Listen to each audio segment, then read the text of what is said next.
Hello everyone and welcome to another global recording video with me, Umber Rays, and I hope you are all out there doing quite well, but if you're not, hopefully you'll be better soon. Because you know what?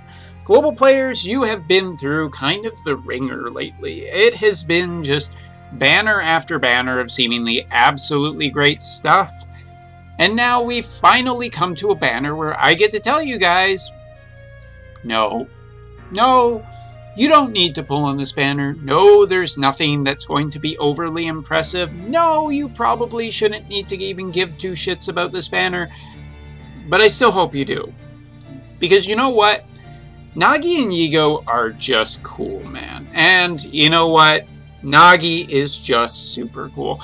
I'm not even going to pretend for 2 seconds that I don't just absolutely love Nagi. Nagi is one of the things in Brave Exvius that I absolutely love. I think she is a really cool character. And I've always had this problem that on the JP side, hybrids have just never been supported quite as good as they needed to be. Hybrids have the really cool way that you can build them. You can either build them for, whatever their primary stat is or their other primary stat, like if it's attack or magic and spirit, or who knows, maybe one day we'll see an attack and defense hybrid. That would be cool, although probably far too creative for Alum or Gummy to actually come up with. I should patent that idea. Technically I am by putting this video out. But anyway, something I absolutely love about Global is Global has better support for hybrids. Now, with that being said, do I think Nagi, Yego, or anything on this banner is absolutely worth going for? I mean, other than Nagi, I'm going to have to go with a big fat no on this one, and that really hurts, because I hope that there are people out there who try and go for Nagi, because she's one of my favorites. But let's take a look at what's on the banner. Galas, a 3 to 5 star with 130 attack, 10% defense, and a two-handed sword. Really good in general for anybody who is just starting playing the game, who needs a easy way to get to the big chopper. Well, this is a great way to get a true dual hand weapon super easily on a 3 to 5 star base, meaning that if you do pull on this banner, you're likely to at least get a couple of them, and you can potentially farm it out easier. That is basically the only good thing I will recommend about this unit. I'm not overly crazy about his design. I'm not overly against his design. But we live in Brave Exvius, and Brave Exvius is basically a, 7-star character or get out kind of game now. So, yeah, get out. But the equipment-wise, it's definitely not a bad thing, and I think that it is pretty, okay, especially for people who are just starting and new to the game and are really looking for something to, give them their true dual hand. If you're with Esther and you didn't get the Thunder Greatsword, well, this is an option for new players. That's basically it. Old-time players, I don't think you're going to see much value here, as it's never been super valuable on the JP side in my experience. Next up is Zolulu and Delulu, 2 characters that I do not like in one spot. Hey, that's great. If I was ever to make a list of characters I do not care about in Brave Exvius, like literally could die in an instant and I would not shed any emotion. As a matter of fact, if it was an emotion, it would probably be, yay, they're not there anymore. And I mean, there are a couple of units that I would absolutely love to nuke out of existence. The SMM Ninjas are definitely one of them. I don't care for their kit. I think their kit is absolutely bad, especially with things like Sylvie being out now. TMR-wise, boost attack by 20%, spirit by 40% when equipped with an instrument, and boost attack by 30% when equipped with a bow. It's basically a 50% attack up when equipped with a bow, or some attack in spirit when equipped with a instrument. Instruments just aren't really great weapons. I know Global has the Katy Perry weapon, and look, it's the only positive thing I'm going to say about the Katy Perry event, so calm down. But it really just isn't good enough. I don't like this TMR. I think that there is better attack up TMRs in the future. the SMM Ninjas. If you get them and you need the TMR, good for you. If not, please bury these in the backyard and do not open until they have turned to oil. Continuing on is Yego, and oh boy, is Yego just a hard one to recommend. As Yego, from what I remember on the JP side, ended up being a pile driver chainer and basically was Eileen's best friend. Now, Global does have Explorer Eileen, which is probably a big option for people. But even if Yego didn't make a big splash back on the JP side, and given what the DPS looks like currently, Yego is so far out of range of being relevant that it's not even funny. Even with the global upgrades to the Super TMR, which is hilarious to me because a two-handed whip, meh, like a weapon enhancement wise, you're just never going to get as much value as you did out of a sword or a great sword or a spear. Like, just no. Ability wise, like, looks pretty well the same standard kit. We'll have to wait until the official data is out, because, you know, I would never comment on unofficial data, not me. But thankfully, we do have some official data. Toxic Whip getting a global upgrade to 1 use every 3 turns, instantly instant KOE, or damaging and dealing gradual damage to all enemies. It's just, I mean, it might have a purpose in Arena, but if you're really looking for Arena characters, no, just no. Brutal Whip as well as Ground Whip. Like, ground-themed character, kind of interesting in design. I really love the sprite because it's just this badass girl on a fucking Marlboro, and in the Final Fantasy universe, to tame a Marlboro, you gotta be someone pretty cool. Yego, cool design. I don't think she'll be relevant even remotely on the global side at all.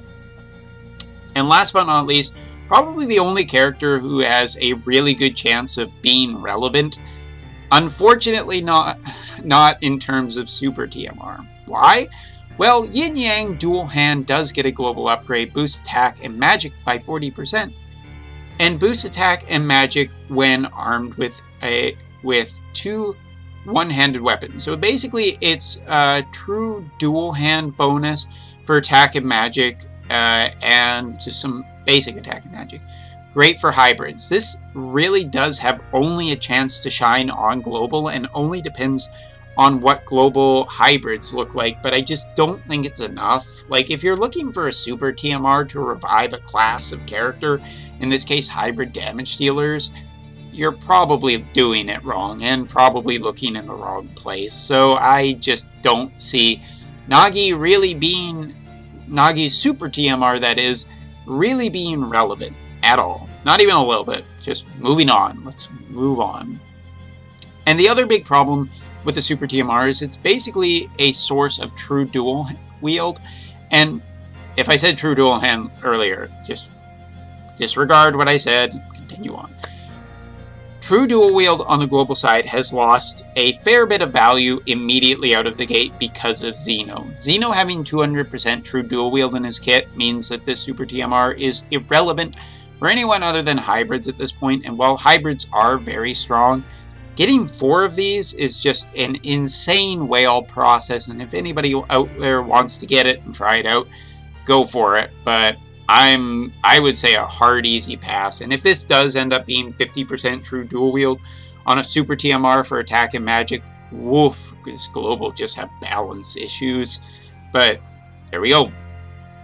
Black Fox Shapeshift Mask, just a solid mask, helmet, hat for anybody, whatever piece of equipment it is.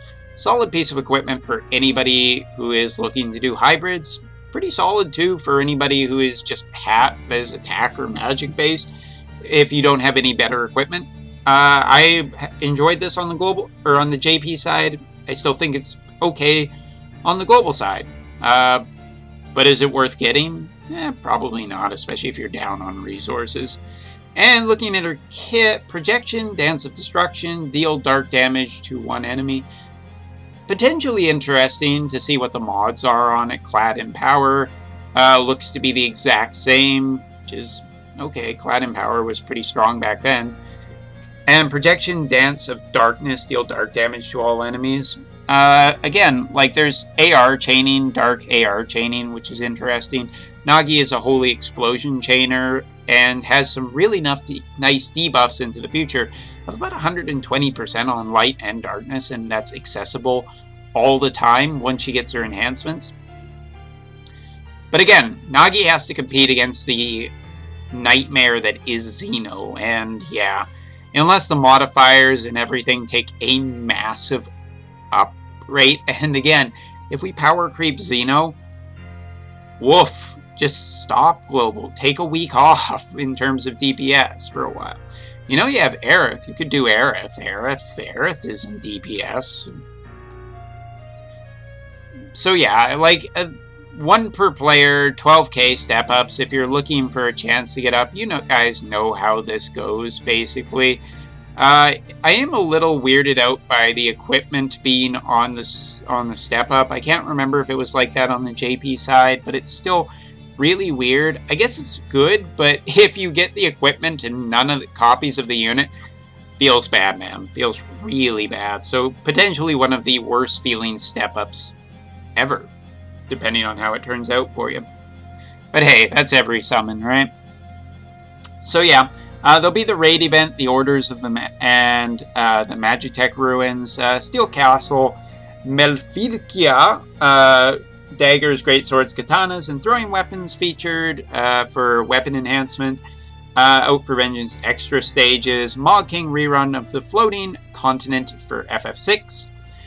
If you didn't get anything from back then, Chamber of Fallen, Chamber of Indignant, and Chamber of Arms half energy event, which is nice for people who want that. And a 5-star guaranteed 20% Nagi and Yego tickets in the summon bundles. I know that there have been people out there who have commented on my videos in the past saying, hey, I prefer buying the unit outright or, you know, having a better chance. Well, 20% tickets still feel pretty low odds, especially depending on what the bundles are. Gonna have to wait and see what the pricing is on that, I guess. I'm trying to be fair to some people out there who do enjoy it, or who do enjoy the upped value, the people who basically spend money on the game. For everybody else, probably an easy pass, although if you can spare a little love, Nagi's amazing. Like, sprite, everything. I love Nagi. I'm going to give her a big thumbs up, even if I think this is another easy pass. Goddamn Xeno and Esther. I really wish that they had not kind of come to global. I do understand that a lot of people like them for whatever reason, whichever pick your poison is, but man, have they just kind of devalued a ton of units. That's all for now. Hope you guys are doing well. Tell me whether or not you'll give my girl, Nagi, a little bit of love. But not that kind of love. No, don't do it, viewer. That goes for all of you. Don't do it. See you next time.